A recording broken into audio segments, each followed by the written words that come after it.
حضور سیدی غازی ربانی رحمت اللہ تعالی علیہ کے عرس سراپا قدس کے موقع پر آپ اور ہم سب حاضر ہیں، اور جس طریقے سے رات کی سیاہ زلفیں اس کے کمر کے نیچے ڈھلتی جا رہی ہے، رات ٹھنڈی ہوتی جا رہی ہے، لیکن ربانیوں کا جذبہ عشق مصطفیٰ کی بنیاد پر ہر لمحہ عروج ہی پاتا جا رہا ہے۔ مجھ سے بیشتر آپ نے مجھ سے بہت بڑے بڑے اہل علم، اہل دانش، اہل فکر و نظر سے ان کے خطابات اور ملفوظات سماعت فرما لیے ہیں۔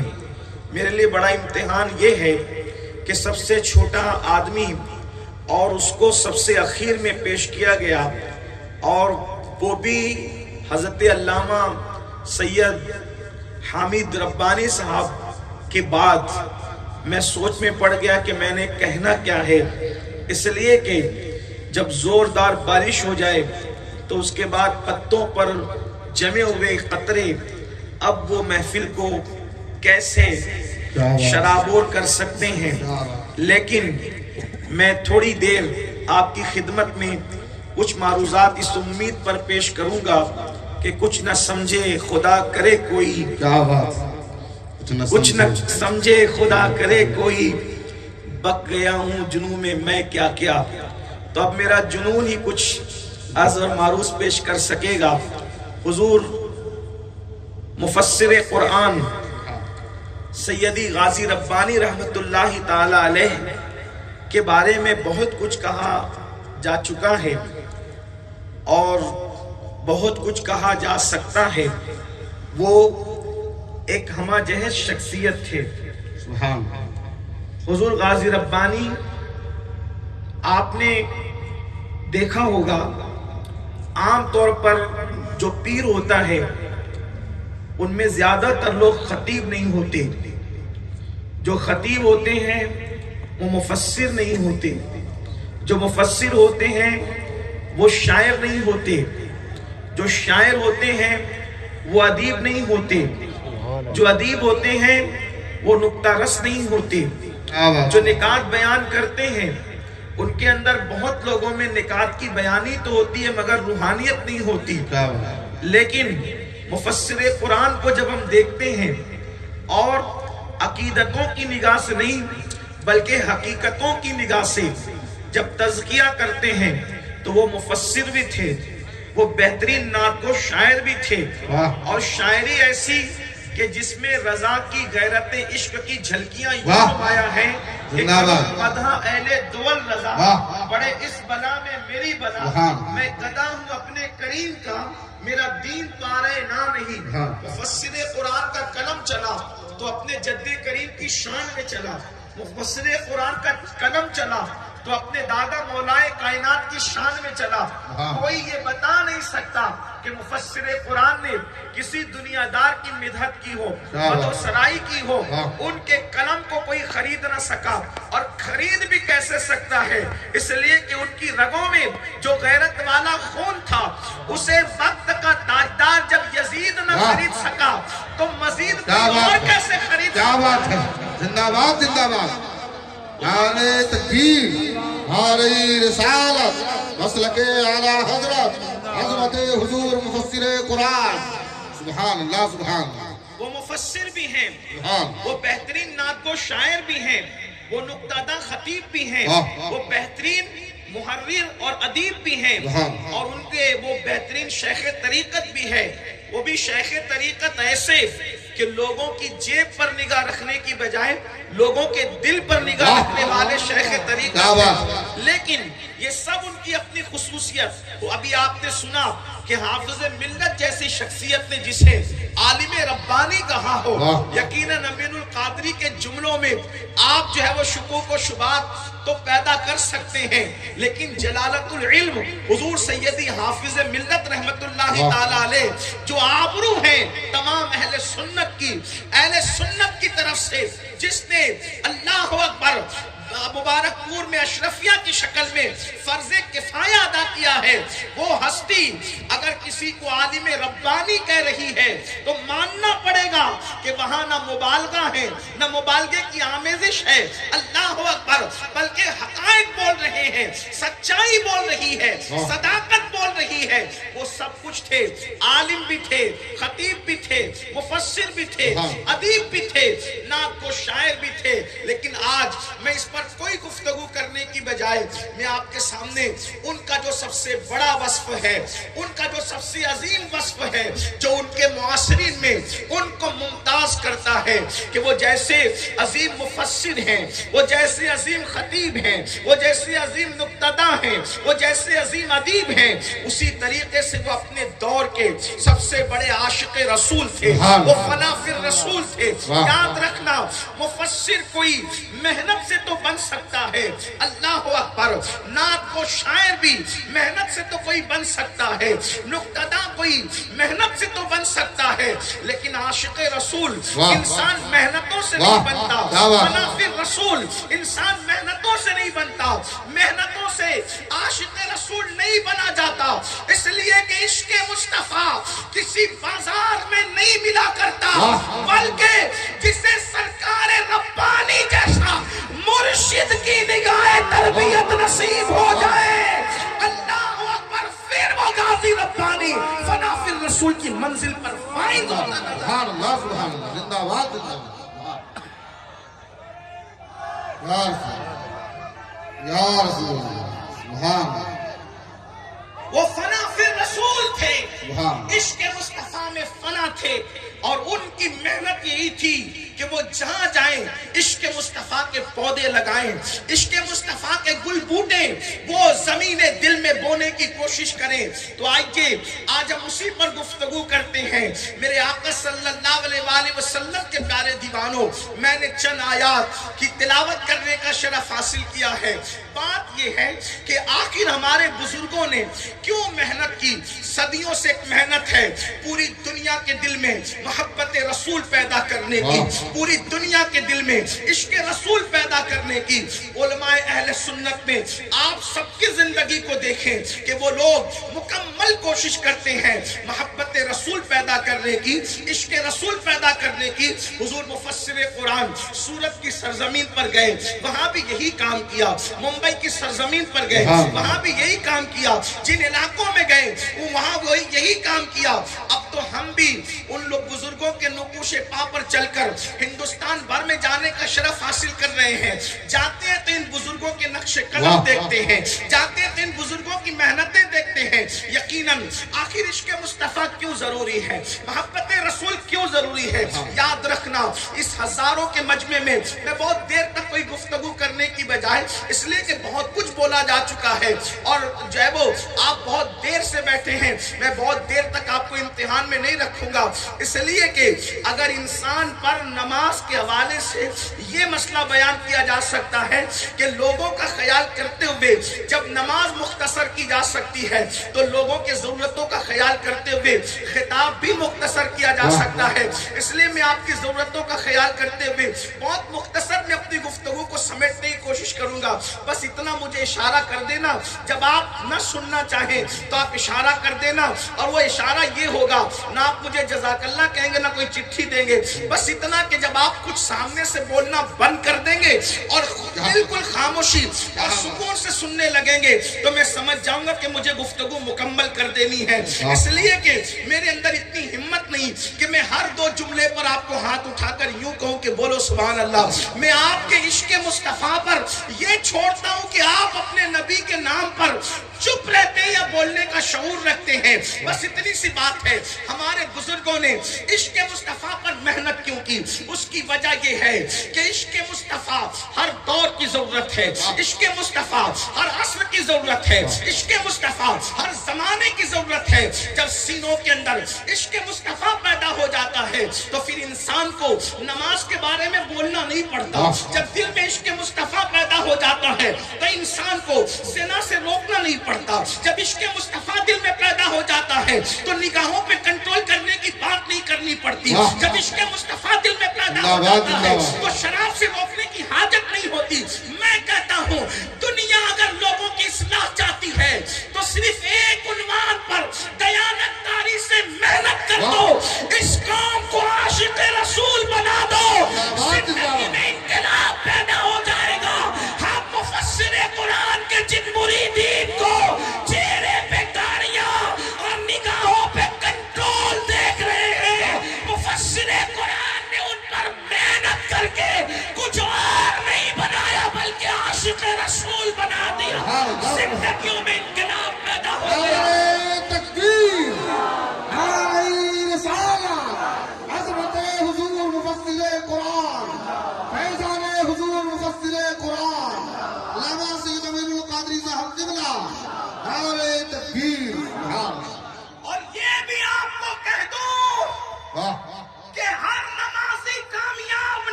سبحان اللہ یا رسول اللہ سبحان اللہ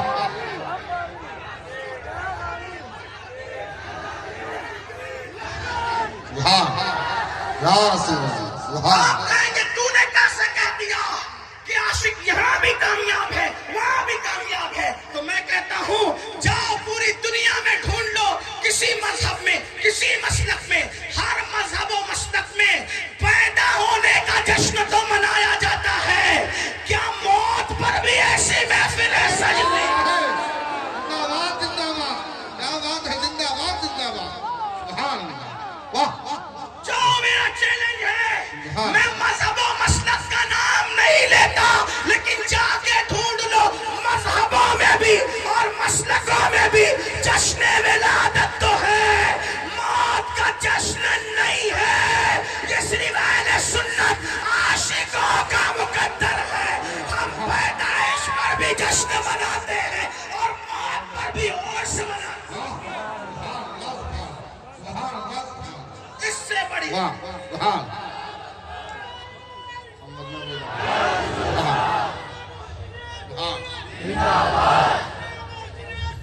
زندہ باد سبحان موت کا جشن کیسے ہو رہا ہے؟ میں نے کہا یہی تو عاشقوں کی بات ہے۔ میں اپنے احباب کو کہتا ہوں کہ جتنا مدینہ جانے کی خوشی ہوتی ہے اس سے زیادہ مر جانے کی خوشی ہونی چاہیے، جتنا یہ عاشقی کہہ سکتا ہے اور یہ عاشقوں کا ہی جگر ہے۔ ہم کہتے ہیں کہ جتنا مدینہ جانے کی مدینہ منورہ جانے کی خوشی ہوتی ہے اس سے زیادہ مر جانے کی خوشی ہونا چاہیے۔ تو لوگ کہیں گے یہ پاگل ہوا ہے، میں نے کہا پاگل نہیں، عاشقوں کو دیکھا اس لیے کہہ رہا ہوں۔ کیا بات ہے مر جانے کی خوشی کیوں؟ میں نے کہا اس لیے کہ مدینے جاتے ہیں تو گنبد نظر آتا ہے اور مر جاتے ہیں تو گنبد بالا۔ نعرہ تکبیر نعرہ رسالت عشق مصطفیٰ عشق مصطفیٰ عشق مصطفیٰ مسلک اعلیٰ حضرت سبحان اللہ مدینے جاتے ہیں تو راستے میں شہر مکہ آتا ہے، تو مدینے جاتے ہیں تو کعبہ نظر آتا ہے اور مر کر کفن میں سنور کے جاتے ہیں تو پھر کعبے کا کعبہ نظر آتا ہے۔ اب بتائیں اسی لیے اس مسلک میں ہے کہ عاشق دنیا سے جاتا ہے تو اس کی موت کی بھی خوشی منائی جاتی ہے، مرنے کے بعد اس کا منایا جاتا ہے، اللہ اکبر۔ لیکن یہ مرنا وہ مرنا نہیں ہوتا جو اور مرا کرتے ہیں، اس لیے کہ جو یار پہ مرتے ہیں وہ مر کر کے زندہ ہو جاتے ہیں۔ کیا بات مجھ سے کوئی کہے غازی کے بارے میں تیرا کیا خیال ہے؟ میں نے کہا زندہ ہے، کہا دلیل کیا؟ میں نے کہا کہ یہ محفل دیکھ لے، جس کے نام کی محفل اتنا زندہ ہو وہ کتنا زندہ ہے۔ زندہ باد سبحان اللہ سبحان اللہ سبحان اللہ سبحان اللہ اس جملے کا پورے مجمع کو کھڑے ہو کے استقبال کرنا چاہیے، پورے مجمع کو کھڑے ہو کے نعرہ تکبیر نعرہ رسالت نعرہ رسالت مسلک اعلیٰ حضرت علماء اہل سنت عظمت حضور مفسر قرآن عرف حضور مفسر قرآن نعرہ تکبیر نعرہ رسالت شہزاد خان حضور مفسر قرآن حضور صاحب سجادہ نعرہ تکبیر نعرہ رسالت بڑے غازی تیرا جان نثار غازی تیرا جان نثار حق غازی حق غازی۔ اب اس کو پھر سن لیں، جس کی محفل کی زندگی کا یہ عالم ہے اس کی اپنی حیات کا عالم کیا ہوگا؟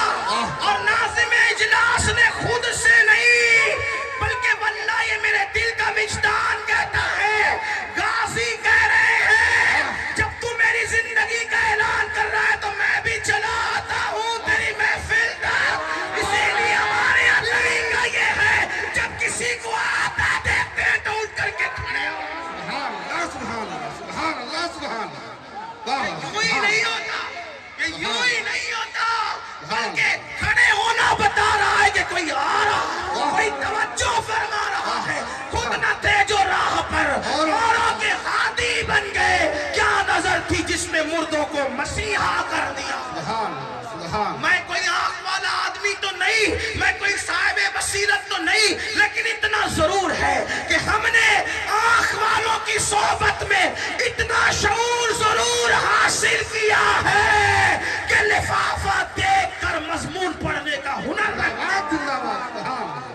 سبحان اللہ سبحان اللہ. غازی ربانی کون غازی واہ ربانی؟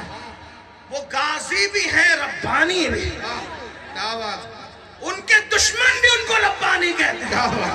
ارے زندہ باد زندہ باد زندہ باد زندہ باد. واہ ان کے دشمن بھی ان کو ربانی ربانی کہتے ہیں. اب پوچھو دشمن غازی بھی کہتا ہے ربانی بھی. نعرہ تکبیر نعرہ رسالت عظمت حضور مفسر قرآن شان حضور مفسر قرآن شان حضور مفسر قرآن خانواد ربانیہ مشائخ ربانیہ نعرہ تکبیر. سبحان اللہ. یہی تو نبی کے گھرانے کی شان ہے. لوگ دشمنی کر کے بھی توہین نہیں کر سکتے. جیسے علی کا نام بگاڑ کر کوئی کرنا چاہے، مثال کے طور پہ عبداللہ و عبداللہ کہہ دے تو عبداللہ تو صحیح کہا و عبداللہ غلط کر دیا. جائز ناجائز مفتیوں سے پوچھنا، نہ میں کوئی مفتی نہ کوئی محقق، بولو نام بگاڑا کہ نہیں. طاہر واہر کر دیا، طاہر تو صحیح کہا واہر غلط کر دیا. امین ومین کر دیا، امین تو صحیح کہا ومین غلط کر دیا. لیکن خدا نے علی کے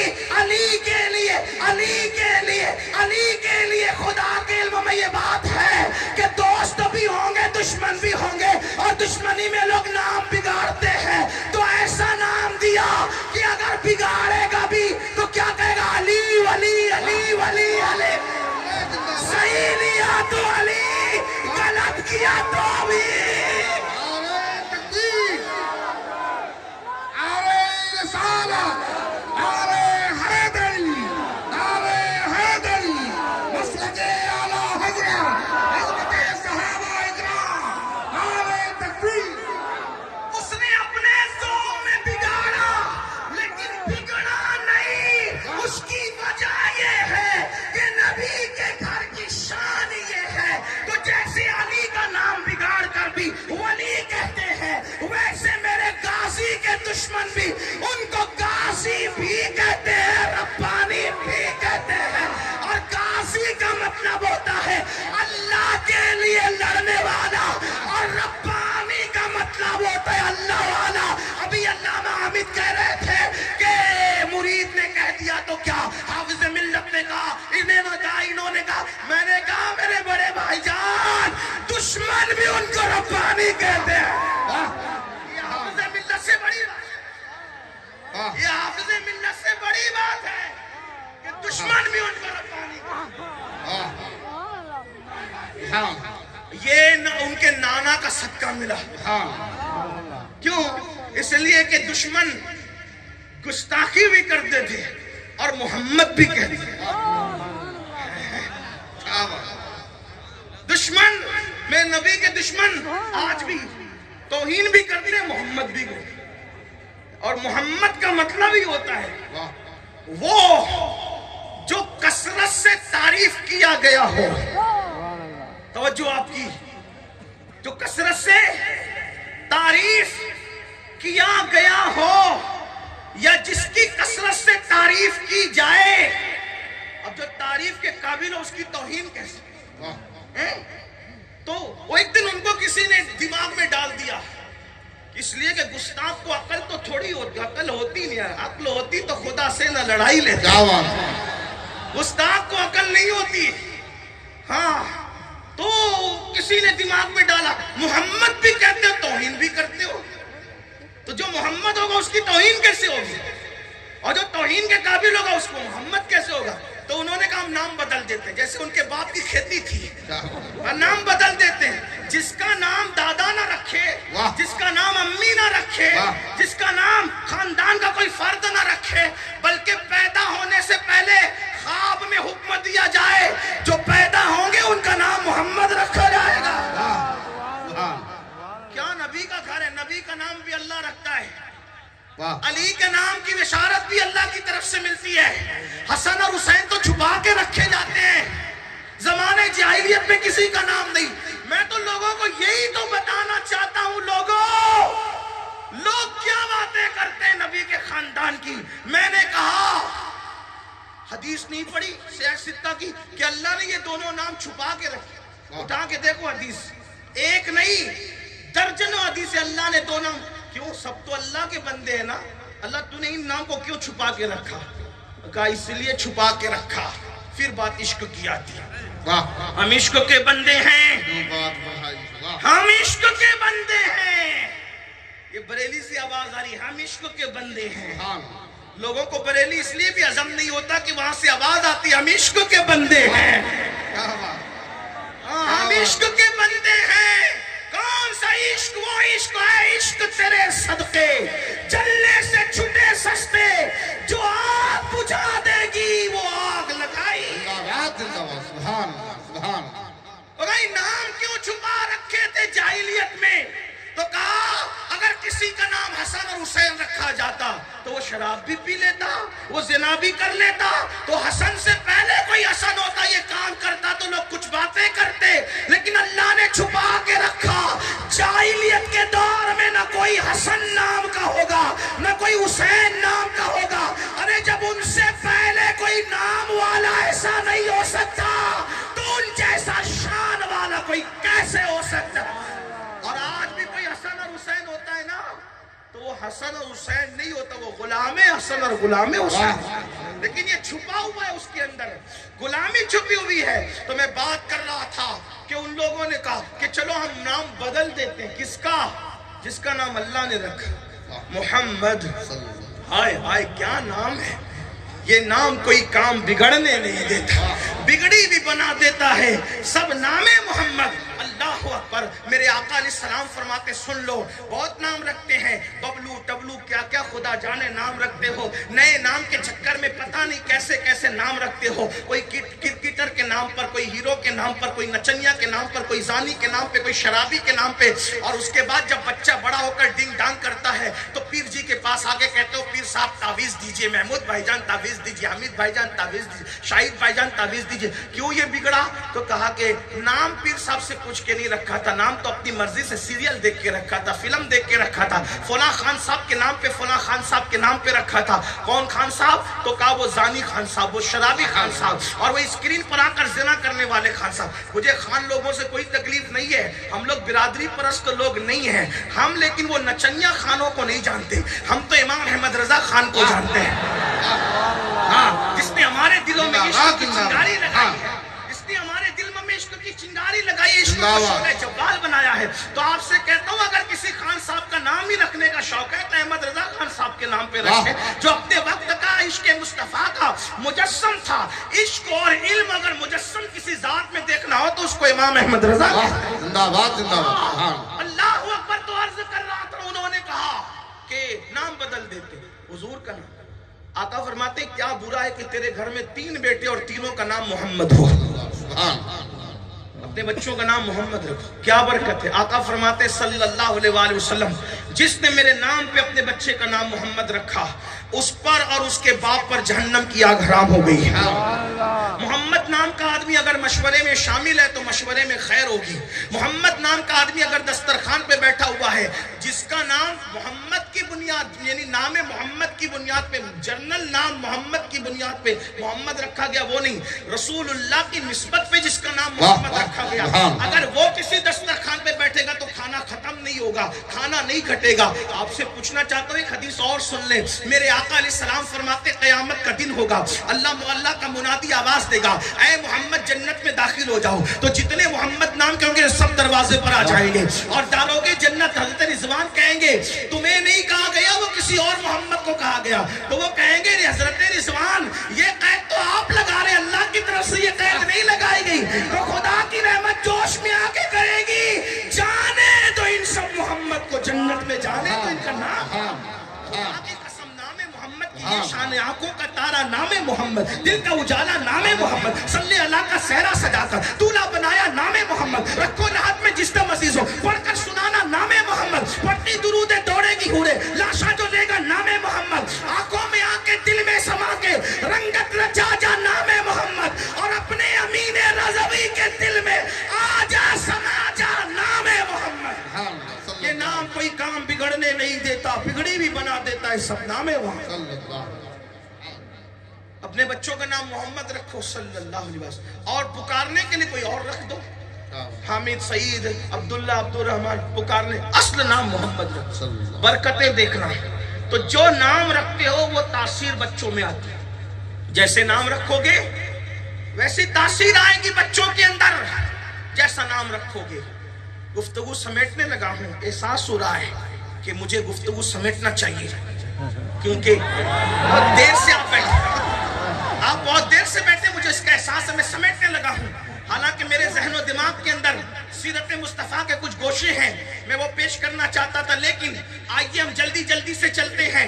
تو نام جیسا رکھو گے ویسی تاثیر پیدا ہوگی۔ اپنے بچوں کا نام بزرگوں کے نام پہ رکھو، اپنے بچوں کا نام بزرگوں کے نام پہ رکھو، اپنے بچوں کا نام اپنے مرشدوں کے نام پہ رکھو، اپنے بچوں کا نام صحابہ کرام کے نام پہ رکھو، اپنے بچوں کا نام اہل بیت اطہار کے نام پہ رکھو۔ اللہ اکبر! اس سے بچوں کو احساس ہوگا، احساس کہ ہمارے گھر والے کسی ہیرو اور نچنیا کے شیدائی نہ تھے، ہمارے گھر والے صحابہ اور اہل بیت کے شیدائی تھے، ہمارے گھر والے اولیاء اللہ کے شیدائی تھے۔ میں امام احمد رضا کے گھر میں بیٹیوں کا نام دیکھتا ہوں تو مجھے حیرت ہوتی ہے۔ امام اہل سنت کے بارے میں لوگ بڑی غلط فہمیاں پھیلاتے ہیں، اور وہ تو سیدوں کو پیار نہیں کرتے تھے، وہ تو اہل بیت کے ایسے تھے ویسے تھے۔ میں نے کہا اللہ کی عزت کی قسم، میرے امام احمد رضا نے اپنے دور میں سیدوں سے جو پیار کیا وہ صرف انہی کا حصہ ہے۔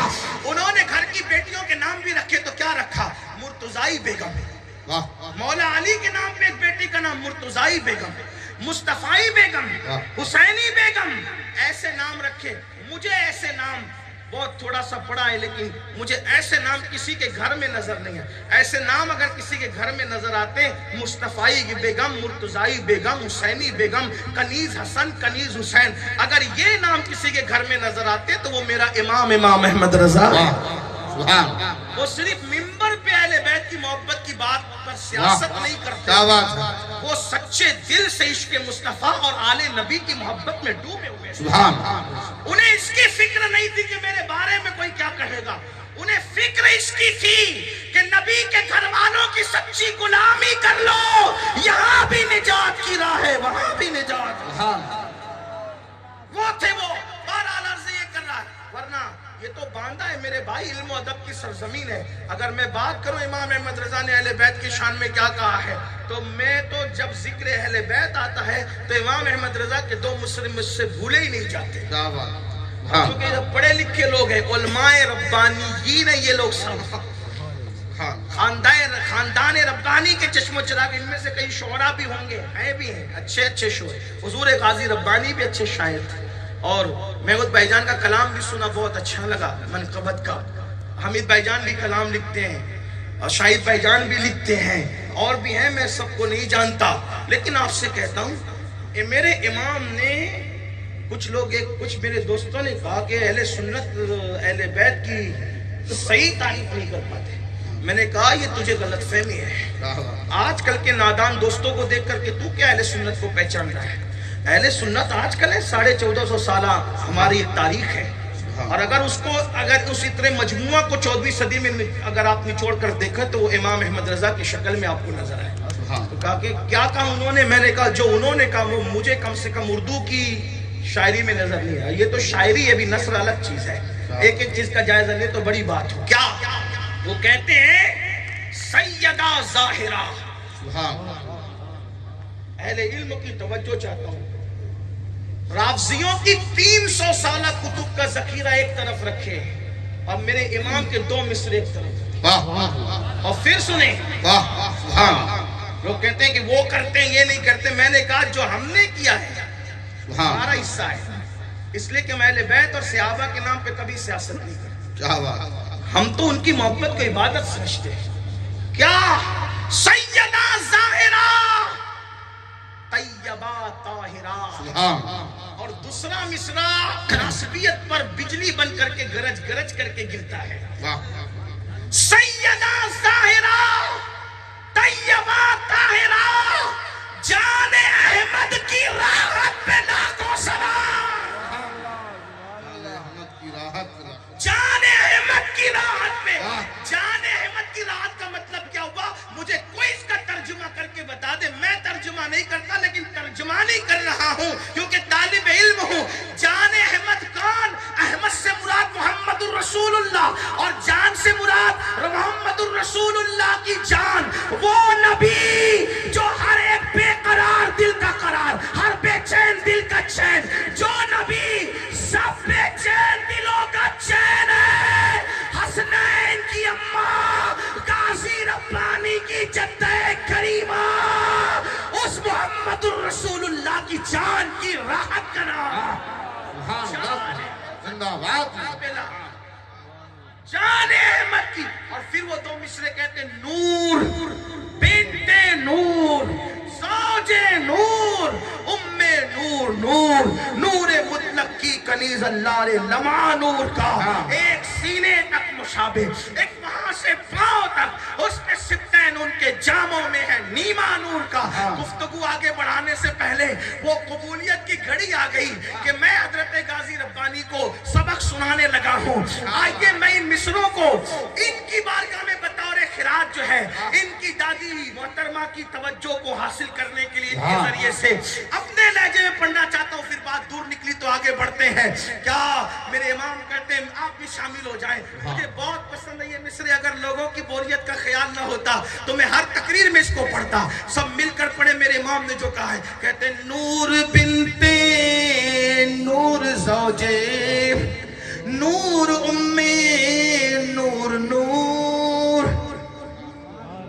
آپ شامل نہیں ہوں گے کوئی بات نہیں, میں نہیں کہوں گا آپ کو شامل ہونے, کیونکہ میرے مسلک میں کوئی زبردستی نہیں ہے, کوئی مذہب میں زبردستی نہیں, مشرب میں زبردستی. یہ تو خوشی کا سودا ہے کہ بی بی زہرا کے لال کی تعریف ہو رہی ہے, اب ان کی توجہ ہونے پر ہے یا ہو رہی ہے, تو پھر ہم مل کر کے پڑھے نا. نور بنت نور زوجے نور ام نور نور. ہو سکے تو کوئی جائز مراد جو بھی آپ کی اٹکی ہوئی دل میں لے کر کے پڑھیے. پورے خاندان کی تعریف میں 3 جو ہے وہ شعروں میں کر دوں گا, انشاءاللہ پڑھ دوں گا, اور گفتگو پھر اینڈ کو پہنچے گی. کیا نور بنت نور زوجے نور ام نور نور نور بنت نور زوجے نور ام نور نور نور مطلق کی کنیز اللہ نے لمع نور کا. یہ امی جان کی شان ہے, شہزادوں کی سنیں. ایک سینے تک مشابہ, ایک وہاں سے پاؤں تک, ایک سینے تک مشابہ, ایک وہاں سے پاؤں تک, حسن سبتین ان کے جاموں میں ہے نیما نور کا. تو نتیجہ نکلتا ہے تیری نسل پاک میں ہے, تیری نسل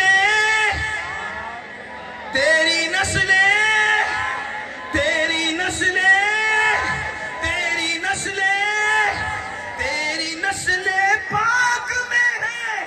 بچہ بچہ نور کا تو ہے عین نور تیرا سب گھرانہ, تو ہے عین مل کے گھرے, تو ہے عین تو ہے عین تو ہے عین نور تیرا سب گھرانہ. انہوں نے کہا کہ محمد بھی کہتے ہیں اور تب بے ادبی بھی کرتے ہیں, تب نام بدل دیں. انہوں نے کیا کہا نام, تو کہا نام کیا رکھیں گے, اور نام رکھیں گے مزمم. معاذ اللہ, کیا نام رکھیں گے مزمم, جس کی مذمت کی جائے مذمت کے قابل ہو. ایک صاحب نے سنا, دوڑتے ہوئے آئے, عرض کی یا رسول اللہ وہ آپ کو مزمم کہتے ہیں. حضور نے مسکرا کر فرمایا وہ مزمم کوئی اور ہوگا, میرے اللہ نے تو مجھے محمد بنا کر پہنا. تو ان کے نانا کے اس معجزے کا صدقہ ان کو بطور کرامت ملا کہ ان کے دشمن بھی ان کو غازی بھی کہتے ہیں اور ربانی بھی کہتے ہیں. یہ عشق مصطفیٰ کا صدقہ ہے, یہ فنا فی رسول کا صدقہ ہے. آپ کیا جانتے ہیں, جو جانتے ہیں وہ ہم سے زیادہ جانتے ہیں, جو نہیں جانتے ان کے لیے صرف بتا رہے ہیں کہ ولی نیکیوں کی، اللہ والوں کی ذکر کے وقت رحمتوں کا نزول ہوتا ہے۔ غازی ربانی اس ہستی کا نام ہے جس نے اپنی زندگی میں بلا مبالغہ درجنوں مرتبہ رسول اللہ کی زیارت کی ہے، آقا کریم کی زیارت کی ہے۔ یہ میں نہیں کہتا، یہ جو بیٹھے ہوئے علماء ربانیین ہیں، سادات ربانیین ہیں، آپ ان سے پوچھ لیں، قسم دے کر پوچھ لیں، آپ کو بتائیں گے۔ لوگ ہم سے بھی کہتے ہیں حضرت حضور کی زیارت کرنا ہے، کیسے کریں کیسے کریں؟ میں نے کہا آسان وظیفہ ہے، کیا نگاہیں کنٹرول کر لو۔ جس کی نگاہ پہ کنٹرول ہوگا جلوہ یار اس کے سامنے بے حجاب۔ لوگ وظیفے کے چکر میں ہیں، کیا وظیفہ کو؟ میں کہا کوئی وظیفہ نہیں، یہ سب سے بڑا وظیفہ۔ دو چیزیں، ایک عشق مصطفیٰ کی شمع دل میں جل رہی ہو، آنکھوں پہ کنٹرول ہو۔ جو آنکھیں پکچر کے پوسٹر دیکھے گی، جو آنکھیں فلمیں دیکھے گی، جو آنکھیں گندی پکچریں دیکھے گی، جو آنکھیں اللہ اکبر عورتوں کو پاپ کی نظر سے تکے گی، جو آنکھیں عورتوں پر گندی نظر کے حوالے سے پڑے گی، وہ آنکھیں حضور کا جلوہ کیسے دیکھ سکتی ہے؟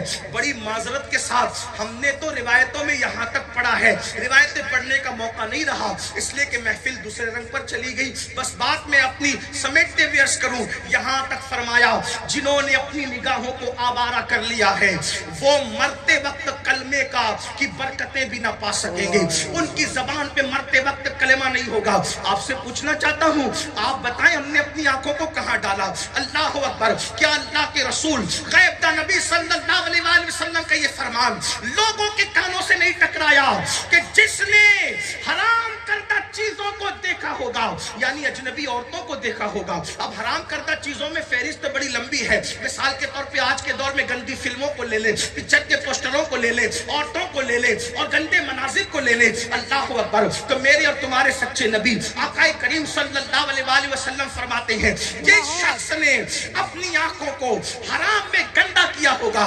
قیامت کے دن اس کی آنکھوں کے اندر جہنم کی آگ کی بنی ہوئی سلاخیں ڈالی جائے گی۔ اے میری قوم کے جوانوں، کبھی اپنی آنکھوں کی نزاکت کی طرف بھی دیکھتے، کبھی اپنی آنکھوں کی نزاکت کی طرف بھی دیکھتے۔ میرے عزیز، میرے بھائی، اے میرے جان کا سرور، اے میرے دل کا قرار، اے میری قوم کے مستقبل، اے میری قوم کے جوانوں، تم پر قوم کا مستقبل ٹکا ہوا ہے، تم قوم کا سرمایہ ہو، تم قوم کے لیے ایک عظیم معمار ہو، تم قوم کا مستقبل ہو۔ ناخن تدبیر سے تم قوم کی اللہ اکبر وہ زلف برہم اس کو سنوارنے کا ہنر رکھتے ہو۔ کیا یہی رہ گیا کہ مسلمان پکچر کے پوسٹر دیکھنے کے لیے، مسلمان عورتوں کو پاپ کی نظر سے دیکھنے کے لیے، مسلمان اپنی آنکھوں کو گندا کرنے کے لیے؟ سوچو تو صحیح، اگر بہن پیاز کاٹ رہی ہو، پیاز کے ننھے ننھے قطرے، بلکہ پیاز کے ننھے ننھے ذرے، قطرے نہیں ذرے، اگر وہ ذرے جو ہوا میں اڑ کر کے نظر بھی نہیں آتے، عدسے سے بھی نظر نہیں آتے، مائکروسکوپ سے اگر دیکھیں تو نظر آئے، وہ اگر آنکھ میں چلی جائے، وہ اگر آنکھ میں چلے جائے ذرات، تو آدمی کی آنکھیں رو پڑتی ہے۔ تنکا اگر آنکھ میں چلا جائے انسان کی آنکھیں لال لال ہو جاتی ہے۔ خود کے پلک کا بال اگر کٹ کر کے ٹوٹ کر کے آنکھ میں چلا جائے تو آنکھوں کا کیا حال ہوتا ہے؟ اب مجھے بتاؤ، جس انسان کی آنکھوں کی نزاکت کا یہ حال ہو کہ پلک کا بال بھی آنکھ برداشت نہ کر سکے، تنکا بھی برداشت نہ کر سکے، پیاس کے ننھے ننھے ذرات بھی وہ برداشت نہ کر سکے، جب ان آنکھوں میں عورتوں کو پاپ کی نظر سے دیکھنے کی بنیاد پر، اللہ اکبر، گندی فلموں کی بنیاد پر، گندی پکچروں کی بنیاد پر، آنکھوں کو حرام کرتا چیزیں دیکھنے کی بنیاد پر جب آنکھوں کے اندر سلاخیں ڈالی جائے گی، ان آنکھوں کا کیا بنے گا؟ لوگ کہتے ہیں حضور کا عشق ہے، اللہ اللہ، ارے عاشق تو اتنا غیرت مند ہوتا ہے۔ میں نے مولا مشکل کشا کا ایک فرمان اپنے بزرگ سے سنا تو میری عقل دنگ رہی۔ مولا مشکل کشا فرماتے ہیں حضور کے دیدار کی بات میں، مولا مشکل کشا فرماتے میں قصدن، کیا فرماتے؟ قصدن یعنی جان بوجھ کر، میں قصدن یعنی جان بوجھ کر خود کا سطر بھی میں نے کبھی نہیں دیکھا، خود کا سطر بھی میں نے، لوگوں نے پوچھا حضرت وہ تو مجبوری بھی ہے اور ضرورت بھی ہے اور آپ نے قصدن نہیں دیکھا؟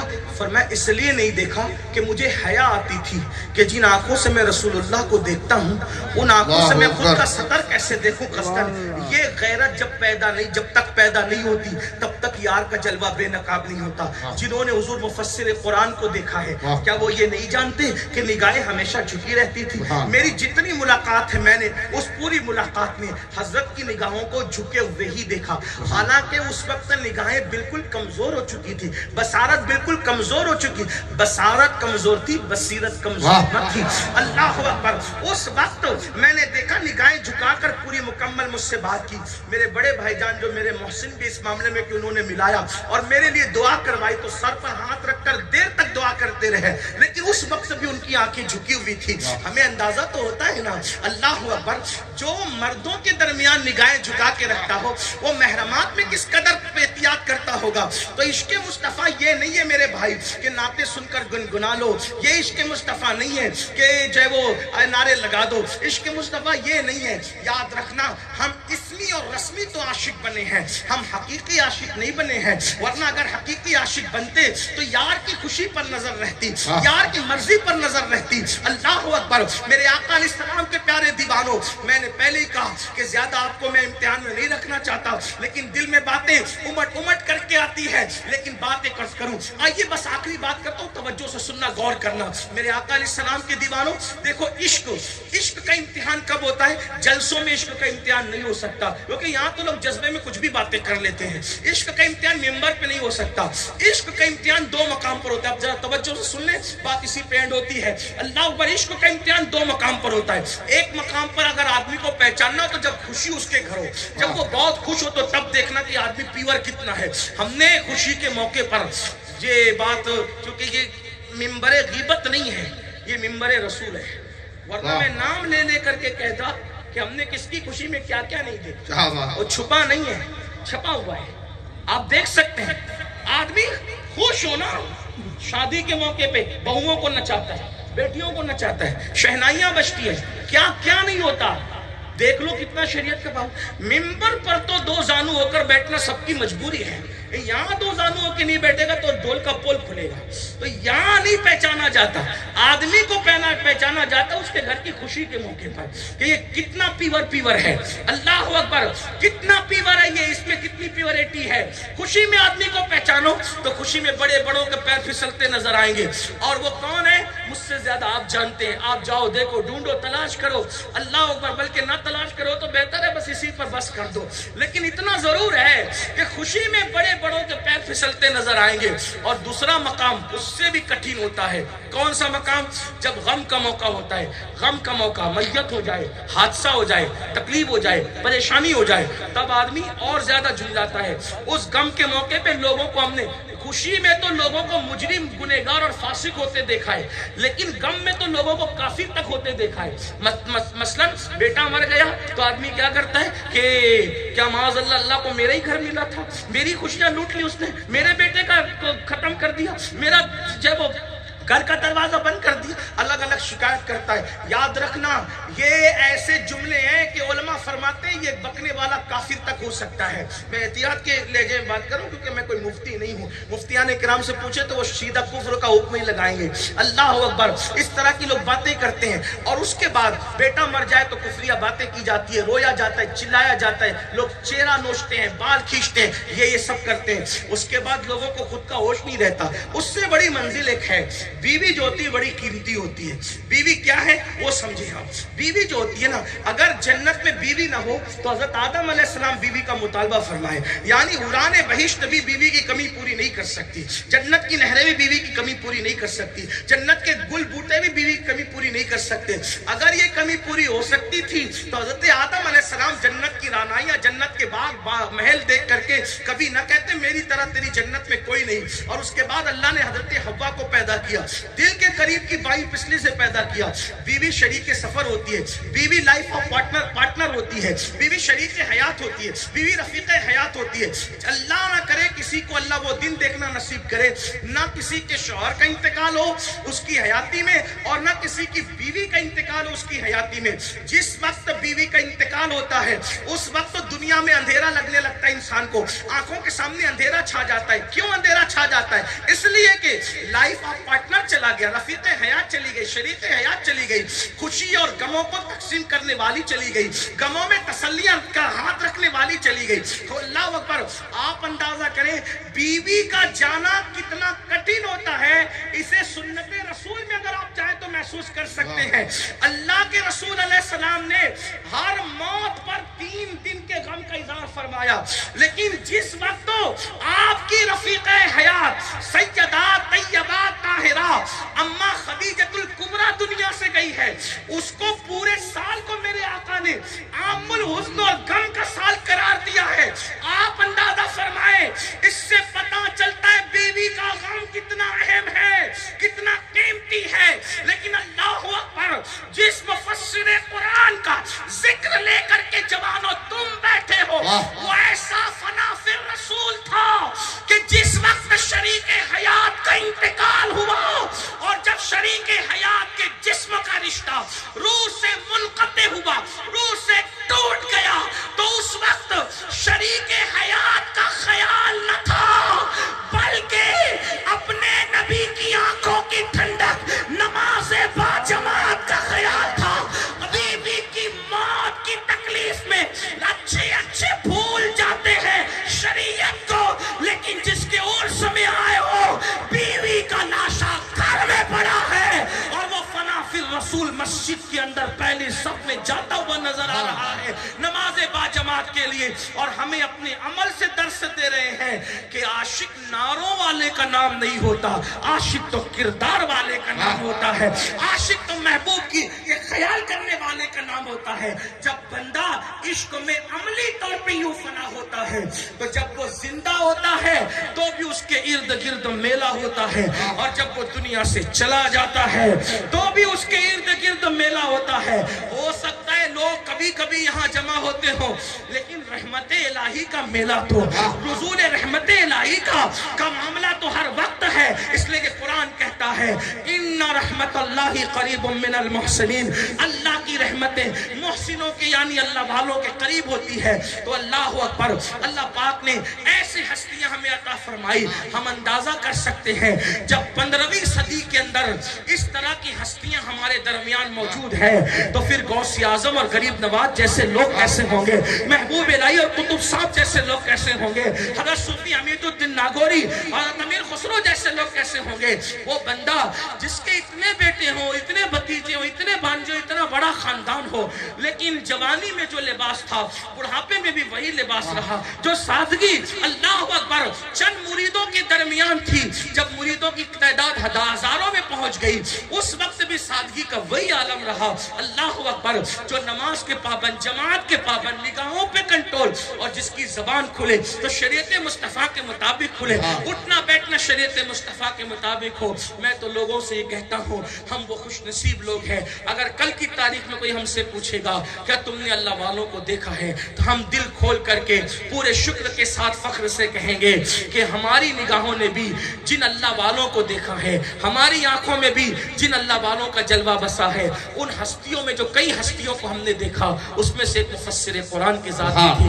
اللہ تبارک و تعالی ہمیں اپنے بزرگوں کے دامن سے وابستہ رکھیں۔ محفل کے سبھی لوگ ادھر دیکھ رہے ہیں، ہم دیکھنے والوں کی نظر دیکھ رہے ہیں، گفتگو کے درمیان ایک بار درشیف پڑھیں۔ اللہم صلی علی سیدنا مولانا محمد۔ حضرت فرمانے 15 منٹ اور بولتے، نعرہ تکبیر، نعرہ رسالت، فیضان حضور مفسر قرآن، فیضان حضور مفسر قرآن، برکات عرص حضور مفسر قرآن۔ ہاں ایک بار درود شریف پڑھنے، اللہم صلی علی سیدنا و مولانا محمد معدن الجود والکرم و آلہ و صحبہ و بارک وسلم، صلاۃ و سلام علیکہ یا رسول اللہ۔ تو جب میں بطور تمہید بات کر رہا تھا کہ عشق مصطفیٰ کیوں ضروری ہے، اس لیے کہ عشق مصطفیٰ صلی اللہ علیہ وآلہ وسلم جس انسان میں پیدا ہو جاتا ہے اس کی زندگی بدل جاتی ہے، انقلاب آ جاتا ہے۔ تو 15 منٹ کی بات ہے تو میں ایک بات اس میں عرض کر دوں، دیکھو عشق پیدا ہو تو آسان چیز ہے، پہچان کی، اپنے آپ کو بھی پہچاننا، ہم بھی اپنے آپ کو پہچانے، آپ بھی پہچانے۔ دو چیزیں، ایک اللہ والے کی پہچان، ایک عشق مصطفیٰ کی پہچان۔ اگر آپ کسی اللہ والے کے پاس جا کے صرف بیٹھنے بھی لگے، صرف بیٹھنے لگے، وہ کچھ نہ بھی بولیں، آپ کچھ نہ بھی سنیں، صرف بیٹھیں، آپ کا آنا جانا شروع ہو، اس کے ساتھ بیٹھنے سے آپ کی زندگی بدل جائے، سمجھ جانا یہ اللہ والا ہے۔ اس کو سننا ضروری نہیں ہوتا، اس کے اندر اللہ یہ تاثیر رکھتا ہے کہ جو اس کے پاس صرف بیٹھنے لگے، بیٹھنا صرف، بلکہ ہمارے بزرگوں کے ملفوظات میں یہاں تک لکھا ہوا ہے اللہ والوں کی تسبیح اور مصلے کو دیکھ کر بھی آدمی کا دل بدلنے لگتا ہے، اس کی زندگی تبدیل ہونے لگتا ہے۔ یہ تو ہم لوگ ہیں، رسمی لوگ ہیں کہ گھنٹوں تقریر کر کے آواز بیٹھ جائیں، کچھ لوگ تو مائک پر چلاتے چلاتے اللہ کو پیارے ہو رہے ہیں، وہ اتنی محنت ہو رہی ہے، لیکن پھر بھی لوگ بدلنے کو تیار نہیں، کیونکہ ہم لوگ رسمی اسمی لوگ ہیں۔ حالانکہ جو مائک پر جا رہے ہیں ان کے ایمان کا پوری دنیا گواہ ہو رہی ہے، اللہ اسی بات سب کو نصیب فرمائے، بڑی اچھی بات ہے۔ لیکن بات ہے کہ ہم رسم اور اسم میں گم ہو چکے ہیں، اور تصوف بھی اب رسم ہی رہ گیا، بلکہ آج سے تقریباً صدیوں پہلے داتا صاحب نے اپنی کتاب کشف المحجوب میں لکھا تھا کہ تصوف کا نام رہ گیا ہے صرف، اب تصوف رہ نہیں گیا۔ 1000 سال پہلے یہ کہا تھا، بس چند لوگ ہیں جنہیں آپ انگلیوں پہ گن سکتے ہیں جو صوفیہ کے نقش قدم پر ہو۔ تو عرض یہ کر رہا تھا کہ جس کے پاس اٹھنے بیٹھنے سے زندگی بدلے وہ اللہ والا ہوتا ہے۔ صورت والوں کو میں جانتا ہوں کیونکہ میرا بھی کچھ کبھی کبھی آنا جانا ہوتا ہے، صورت والے بھی کچھ محبت کرنے لگے ہیں تو کچھ آنا جانا ہوتا ہے، تو ان سے ملاقات ہوتی ہے تو پتہ چلتا ہے کہ کیسے بدلے، کہ حضرت کے ساتھ بیٹھنے سے بدل گئے، حضرت کی محفل میں بیٹھنے سے بدل گئے۔ اللہ والوں کی پہچان ہے نا یہ، اللہ اکبر۔ اور دوسری چیز ہمارے اندر عشق ہے، عشق جیسے ہی پیدا ہوگا ہم بھی بدل جائیں۔ اگر ہم بدل نہیں رہے ہیں تو کہیں نہ کہیں ہم نمائش کر رہے ہیں، چیٹنگ کر رہے ہیں۔ کون کر رہا ہے میں نہیں کہتا، اپنے آپ میں ڈوب کے سوچو، ایک دن مرنا ہے، روح کا رشتہ جسم سے ٹوٹنا ہے۔ اب آپ کہیں گے وہ کیسے عشق آتا ہے تو آدمی بدلتا ہے؟ میں نے کہا عشق آئے تو آدمی پل میں بدلتا ہے، لمحے میں بدلتا ہے، یہی عشق کی تاثیر ہے۔ ایک جوان تھے مکے میں رہتے تھے، ان کا نام فضالہ تھا۔ فضالہ کچھ چنچل طبیعت کے تھے، طبیعت میں باغ پن تھا، طبیعت میں چنچل پن تھا، باغ پن تھا، تتلیوں کی طرح باغ پن، پھولوں کی طرح کھلا کھلا چہرہ، نکھتے گل کی طرح طبیعت کے اندر نفاست تھی۔ جس کو دیکھا اس سے بات کرنے لگ گئے، میں بطور مفہوم پڑھ رہا ہوں، مورخین نے جو لکھا ہے، جس کو دیکھا بات کرنے لگ گئے۔ بات ہوئی جب تو دل لگی ہونے لگی، دل لگی ہوئی تو دیوار شکن کہے لگنے لگے۔ اب اسی میں ایسا ہوتا ہے کہ جب دل لگنے لگتے ہیں تو سامنے والے لوگ بہت ساری توقعات کرنے لگتے ہیں۔ ایسے ہی فضالہ کا حال ہو گیا۔ ایک لڑکی تھی بڑی خوبصورت مکے میں، فضالہ دن میں 24 گھنٹے میں ایک مرتبہ طواف کرنے جاتا تھا اور طواف کر کے آتا تھا فضالہ، اور عادت تھی جائیں تو لڑکی کے پاس بیٹھ جائیں، بڑی خوبصورت تھی۔ انسان حسن کا ہمیشہ سے شیدائی رہا، جہاں حسن دکھا وہاں آدمی اپنے آپ کو بچھا دیتا ہے۔ اسی لیے اللہ نے جب ہمیں دل دیا تو ہمیں محبوب بھی اتنا خوبصورت عطا کر دیا کہ سارے حسینوں سے ہمیں بے نیاز کر دیا۔ نبی بھی دیا، سارے حسینوں سے بے نیاز کر دیا۔ کیسا حسن والا؟ تو میرے امام کہتے ہیں حسن کھاتا ہے جس کے نمک کی قسم، حسن کھاتا ہے جس کے نمک کی قسم، حسن کھاتا ہے جس کے اللہ ان کے مزار پر رحمت و نور کی برسات کرے۔ کیا مدحت کا انداز ہے، اگر وقت میں گنجائش ہوتی تو اس نمک پر گفتگو کرتا۔ اللہ اکبر، کیا کرے، حسن کھاتا ہے جس کے نمک کی قسم، وہ ملی ہے دلارا ہمارا نبی، وہ ملی ہے دلارا۔ وہ سمجھے باندہ والوں کے ساتھ گجرات والے بھی ہیں، تو اگر جو وہ ٹائم 15 منٹ دیا گیا لیکن 2-3 منٹ میں آپ کے اس پر لوں گا۔ نمک کیا ہے؟ یہ امام اہل سنت نے حدیث سے لے، یہ ان کی شاعری کا کمال ہے کہ وہ قرآن اور حدیث کو لاتے ہیں، اس کا مضمون لاتے ہیں۔ نمک کیا ہے؟ ایک دن ام المومنین سیدہ عائشہ صدیقہ نے پوچھا، یا رسول اللہ آپ کے حسن میں اور حسن یوسف میں کیا فرق ہے؟ آپ کے حسن میں اور حسن یوسف میں کیا فرق؟ تو میرے آقا کا جواب کیا تھا؟ حضور بہت مختصر بولتے تھے لیکن سمندروں کو کوزے میں سمیٹ دیتے تھے۔ اب زندگی بھر تشریح کرتے رہیے، زندگی ختم ہوگی تشریح ختم نہیں ہوگی۔ کیوں؟ کیونکہ میں نثار تیرے کلام پر ملی یوں تو کس کو زبان نہیں، وہ سخن ہے جس میں سخن نہ ہو، وہ بیاں ہے جس کا بیاں نہیں، وہ سارب کے بڑے بڑے تیرے آگے یوں ہے دبے لچے، کوئی جانے منہ میں زبان نہیں بلکہ جسم میں جان نہیں۔ مجھے ایسا لگ رہا ہے کہ یہ نیچے والے سننا چاہتے ہیں، اوپر والے تھوڑا تھک رہے ہیں۔ ہاں کوئی بات نہیں، آپ اوپر بیٹھے ہیں تو آپ ہیں اوپر والے۔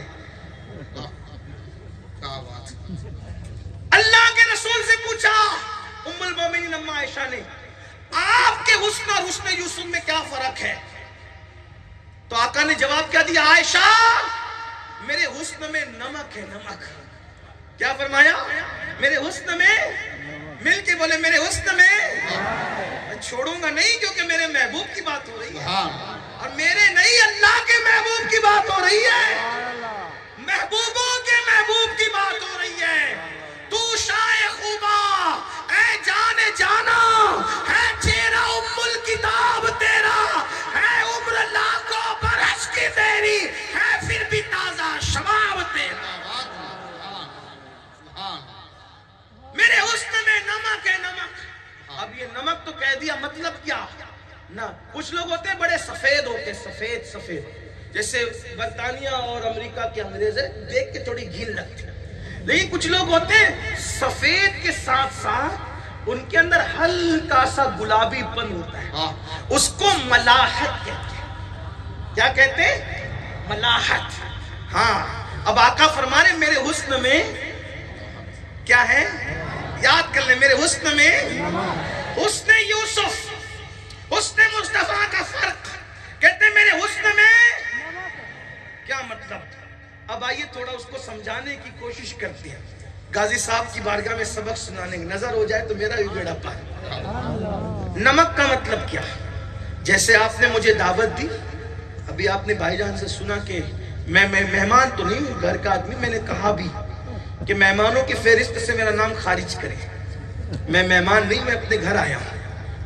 ہاں ہاں، اپنے گھر آیا ہوں، میں کوئی مبالغہ نہیں کہہ رہا ہوں، شکر کے طور پہ کہہ رہا ہوں۔ ہندوستان میں میرے بہت گھر ہیں، اس میں سے ایک گھر یہ بھی ہے۔ ہاں، جب ایسے محبت دینے والے بھائی ہوں تو پھر بات کیا ہے؟ ہاں ماشاءاللہ۔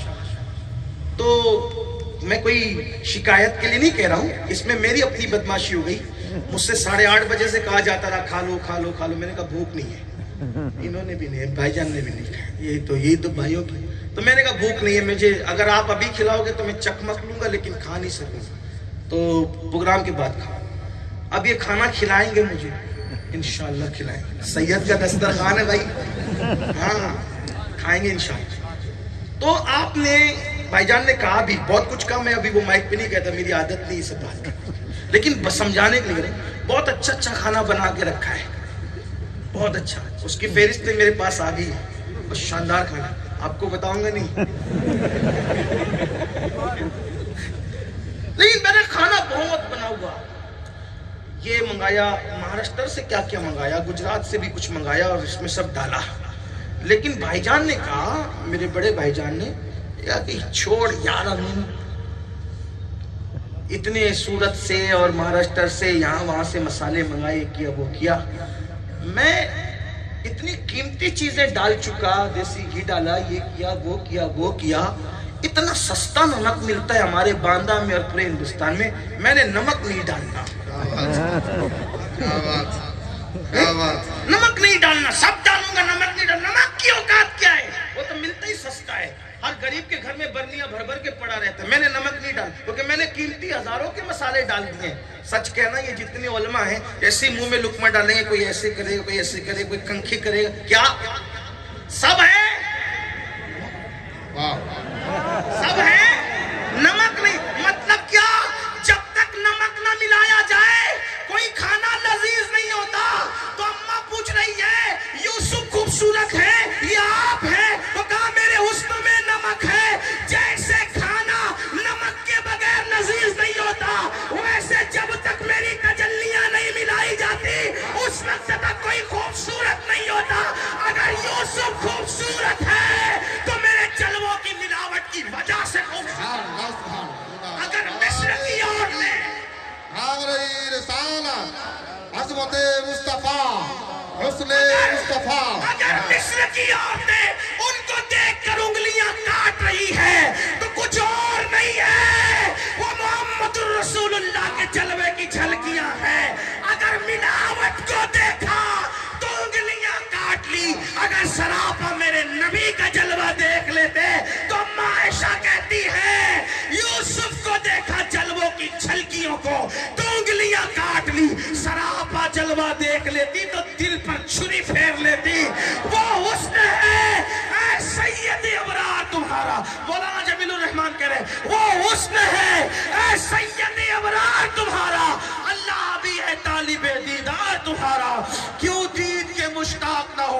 یوسف اللہ کا دیدار ہے، دیدار تمہارا، وہی جلوہ شہر بشیر ہے، وہی اصل عالم دیر ہے، وہی نیر ہے، وہی بیر ہے، وہی پاٹ ہے، وہی دھار ہے، گرتے ہوئے آبشار میں ان کا حسن ہے، چاند کی چمک میں ان کا حسن ہے، شفق کے جمال میں ان کا حسن ہے، سمندروں کی طغیانی میں ان کا حسن ہے، موتیوں میں ان کا حسن ہے، مرغ کی آواز میں ان کا حسن ہے، بلبل میں ان کا حسن ہے، پھول میں ان کا حسن ہے۔ اسی لیے تو میرے امام کہتے ہیں اور بڑے مزے میں کہتے ہیں، ہر پھول میں بو تیری، بلکہ ان کے شہزادے کہتے ہیں ہر پھول میں بو تیری، ہر شمع میں ذو تیری، بلبل ہے تیرا بلبل، پروانہ ہے پروانہ، اللہ اکبر۔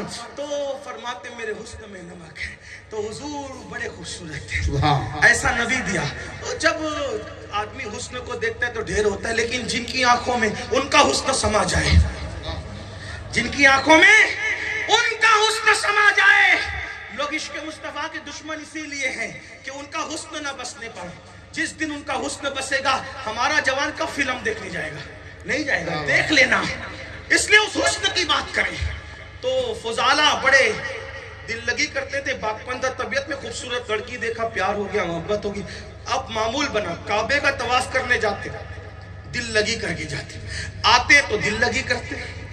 اس دور میں جو مسلمان نہیں ہوتے تھے وہ بھی طواف کرتے تھے، کعبے کا حج بھی کرتے تھے۔ اب اتفاق ایسا ہوا کہ فضالہ گئے کعبے کا طواف کرنے، تو کیا دیکھا کہ کوئی طواف کر رہا ہے۔ اب میں اس کو بھی تخیل کی روشنی میں بیان کر دوں۔ دیکھا کوئی طواف کر رہا ہے، توجہ ہے آپ کی، کوئی طواف کر رہا ہے۔ فضالہ کو اندازہ نہیں ہوا کون کس کا طواف کر رہا ہے، فضالہ کو اندازہ نہیں ہوا کون کس کا، اس لیے کہ وہاں ایک کعبہ تھا اور ایک کعبے کا کعبہ تھا۔ ماتھے کی آنکھیں دیکھ رہی ہے کہ طواف کون کر رہا ہے، دل فیصلہ نہیں کر پا رہا ہے کون کر رہا ہے۔ کعبے کے پردے سے انوار چھن چھن کے نکل رہے تھے اور ادھر رخ سے انوار کی بارش تھی، کون کس سے لے رہا ہے کون کس کو دے رہا ہے یہ مشکل تھا بولنا۔ بہرحال اختصار سے کام لیتے ہوئے کہ یہ کہ ایسا ہوا۔ فضالہ کی آنکھ پڑی، نظر پڑی کسی کے جلوے، وہی جلوہ، کون سا جلوہ؟ وہی جلوہ شہر بشہر ہے، وہی اصل عالم دہر ہے، وہی نیر ہے، وہی بیر ہے، وہی پاٹ، وہی دھار۔ اگر آج کوئی کسی سے محبت کرتا ہے نا، اسی لیے کرتا ہے کہ ان کے جلووں کی جھلک موجود ہے۔ ہاں آپ کہیں گے ایسا، میں نے کہا کافر میں بھی، میں نے کہا ہاں یہ بات مشکل ہے، اسی لیے کافر شرک کرتا ہے تو اندر نہیں دھستا، کیونکہ ان کے جلووں کی تجلیوں کی خیرات اس کو ملی ہے۔ اور یہی ہے، جب تک کہ یار کی شکل میں ہوگا، اس شکل میں وہ جہنم میں نہیں جائے گا۔ اللہ کافروں کو جب جہنم میں ڈالے گا تو پہلے ان سے وہ شکل چھینے گا اور پھر اس کے بعد وہ شکل چھین کر کے ان کو جہنم میں ڈالے گا۔ یار کی شکل کی اتنی اہمیت ہے، اسی لیے حضرت بیدم شوارسی بڑی دمدار بات کرتے ہیں، کہتے ہیں اب آدمی کچھ اور ہماری نظر میں ہے، اب آدمی کچھ اور ہماری نظر میں، جب سے سنا ہے یار لباس بشر میں، لباس بشریت میں دیکھ کر 1857 کے بعد پیدا ہونے والی نوزائیدہ جماعتوں کو نبی چھوٹا دکھنے لگا۔ لباس بشر میں دیکھ کر 1857 کے بعد پیدا ہونے والی نوزائیدہ جماعتوں کو نبی چھوٹا دکھنے لگا، اور لباس بشر میں جب ہم نے نبی کو دیکھا تو ہمیں لباس بشریت کی اہمیت سمجھ میں آ گئی کہ اگر اللہ کے نزدیک اس سے بہتر کوئی لباس ہوتا تو اللہ محبوب کو وہ لباس میں دنیا میں بھیج دے۔ اب آدمی کچھ اور ہماری نظر میں ہے، جب سے سنا ہے یار لباس بشر، دیکھا محبوب کا جلوہ۔ آپ کون ہیں؟ کہا میں محمد ہوں صلی اللہ۔ آپ وہی ہیں جنہوں نے نبوت کہا؟ ہاں ہاں ہاں، نماز کی دعوت دیتا ہوں، صلہ رحمی کی دعوت دیتا ہوں، بدکاری سے رکنے کی بات کرتا ہوں۔ تو کہا مجھے بھی کرو۔ حالانکہ وہ ایسے نہیں ہوا، اتنی جلدی نہیں ہوا، لیکن ٹائم 15 منٹ کا تھا، وہ ختم ہو گیا، اس لیے میں جلدی چلنا ہوں۔ اس میں اور بھی مکالمہ ہوا۔ اصل میں اس نے یہ سوچا، فضالہ نے، اس کے پاس تھا خنجر، عرب والے خنجر رکھتے تھے کمر میں باندھ کر، جیسے آج کل بھی کچھ لوگ کچھ نہ کچھ رکھتے ہیں، جیسے آپ موبائل رکھتے ہیں، ضرورت کہتے ہیں وہ لوگ خنجر رکھتے ہیں۔ تو اس نے سوچا کہ یہ طواف کر رہے ہیں، میں ان کا قتل کر دوں۔ اگر میں ان کا قتل کر دوں تو مجھے مکے والے کتنا انعام دیں گے؟ تو یہ ساتھ ساتھ طواف کرنے لگے فضالہ. طواف کرنے لگے تو حضور نے دیکھ کے مسکرایا. یہ میرے نبی کی شان قاتل کو دیکھ کے مسکراتے ہیں. یہ سنت مصطفیٰ صلی اللہ علیہ وسلم, بڑے ظرف کی بات. تو دیکھ کے مسکرایا. اور جب وہ ساتھ ساتھ چلنے لگے تو سرکار نے فضالہ کیا سوچ رہا ہے, کیا کہا, فضالہ کیا سوچ رہا ہے؟ کچھ نہیں. کہ یہی سوچ رہا ہے نا کہ کمر میں خنجر ہے, نکال کے قتل کر دوں. وہ فضالہ نے سوچا جو میرے کمر کا خنجر بھی جانتا ہو اور میرے دل کے حالات بھی جانتا ہو, وہ کوئی چھوٹی موٹی ہستی تو نہیں ہے نا. تو اس نے کہا آپ کون ہیں؟ پھر وہ بات آئی جو میں نے کہہ دیا. تو اس نے کہا کہ میں یہ بھی کلمہ پڑھا کے مسلمان ہو گئے. اب فضالہ نے کہا ایک طواف آپ کے ساتھ, ایک طواف. قیامت تک لوگ طواف کریں گے, لیکن یہ تصور کی بات ہے. قیامت تک لوگ طواف کریں گے, لیکن صحابہ کی کیا مقدس تھی. انہوں نے جو طواف کیا رسول اللہ کے ساتھ, تو ایک طرف کعبہ تھا اور کعبے کا کعبہ تھا. دو قبلوں کی یکجائی ہو رہی ہے اور طواف ترتیب پا رہا ہے. طواف کر لیا, مسلمان ہو گئے, حضور کے ہاتھ پہ بیعت کر کے چلے. تو وہ لڑکی انتظار کر رہی تھی. فضالہ روز آتا ہے نا, دل لگی کرتا ہے, دیوار شکن قہقہے ہوتے ہیں. ابھی کلمہ پڑھا, بیعت کی. بیعت صحابہ بھی کرتے تھے حضور علیہ السلام. ان الذین یبایعونک انما یبایعون اللہ ید اللہ فوق ایدیہم. اے محبوب, جو تمہارے ہاتھ پہ بیعت کرتے ہیں وہ تمہارے ہاتھ پہ نہیں کرتے, ان کے ہاتھوں پر اللہ کا ہاتھ ہے. یہ بات ہے. حالانکہ وہ خاص بیعت ہے جو بیعت رضوان ہے, اس کا ذکر ہے, لیکن اس کی روشنی میں صوفیہ نے بڑی تشریح کی, ادھر آپ دیکھ لیں. تو بیعت بھی کی, اور جب اب واپس ہوئے, کتنا وقت لگا ہوگا, اتنے ٹائم. حضور سے تھوڑے لمحے کی ملاقات, کلمہ پڑھے, عشق دل میں جاگا, روشن ہو گیا. اب وہ لڑکی کوٹے پہ کھڑی ہوئی انتظار کریے, روزانہ کی طرف فضالہ آئیں گے, پھر ہنسی مذاق ہوگی, دیوار شکن کہے ہوں گے. جیسے ہی جب یہ گزرنے لگے تو لڑکی نے آواز, فضالہ ادھر, فضالہ ادھر آؤ. انہوں نے سر جھکایا, کہا بات کیا ہے؟ کہا ناراض ہو گیا, ناراضگی ہے کچھ؟ فرمایا نہیں. کہا پھر آپ روزانہ آتے جاتے بیٹھتے تھے, جاتے بیٹھے, آتے کیوں نہیں بیٹھتے؟ فضالہ کا جواب کیا درکتا ہے, اے لڑکی مجھے بھول جا, دیکھا بھی نہیں. کیوں؟ تیرے قدموں میں جو ہے غیر کا منہ کیا گیا. کون نظروں پہ چڑھے دیکھ کے تلوا تیرا. فضالہ مجھے بھول جا, اب میں تیرے کام کا نہیں رہا. جب تک دل خالی تھا یار کے حسن سے, میں نے دل تجھ سے لگایا تھا. اب وہ حسن سراپا دل میں بس گیا ہے, اب کسی کے لیے جگہ نہیں ہے, اس لیے مجھے بھول جا.